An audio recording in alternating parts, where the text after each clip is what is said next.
Кошарката во Македонија не оди во нагорна линија, вели кошаркарот Никола Караколев, кој настапува за Штипски Соколи, а кој за себе има професионална 20-годишна прволигашка кариера, кој е поранешен репрезентативец на Македонија. Проблем се ладните сали, како и потиснувањето на домашните играчи од страна на странците, според Караколев.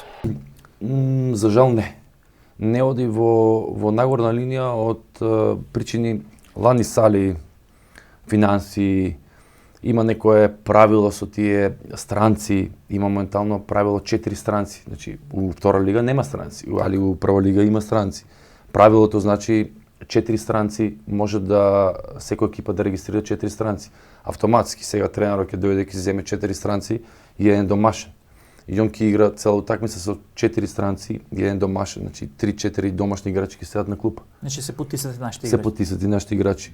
Година, 2-3 кои бидат потиснати, тие играчи више на 20 години, 22 пензија. Правилото за странци мора да се промени со цел повеќе шанса да има домашните играчи, вели Караколев. Тука е проблемот. По мене не иде у нагорна линија, мора нешто се промени, а тоа за нешто се промени значи од 4 странци да се намале правилото на двајца, со кој автоматски ќе имаме тројца мора да бидат домашни играчи и плюс тие што од клупа ќе влагат како домашни играчи. На тај начин ќе има повеќе постојаност у салите, поголеми финанси ќе има за домашните играчи, повеќе простора се докажа да напредуваат.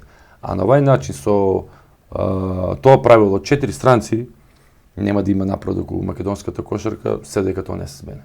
Еден од најголемите проблеми според искусниот Караколев се ладните сали низ цела држава. Тој додава дека Соколи кој се надпреварува во втората лига во Штип, тренира и игра во топла сала. Најголем проблем, услови у македонската кошарка е значи да имаш топла сала. Да имаш топла сала, да имаш опрема и слично. Ние немаме топли сали. За разлика, пак ќе кажем у Штип, ние моментално тренираме у топла сала. Второлигашка екипа.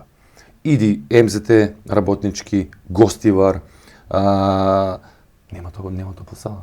Прволигашка екипа. Да, и со амбиции нели за... Со амбиции и тоа има тони буџет преку 300-400 евра. Пелистер има €1.000.000 буџет. Па некош има, некош нема. Так. Штип втора лига има топла сала. Значи, али пак кога ќе видиме генерално Македонија нема топли сали. А тоа е нешто предуслов за резултат. Ти за да дојдеш на тренинг, на утакмица, да го изработиш тренингот како што треба и слично, ти треба да имаш услови. Услови може да имаш само тај начин.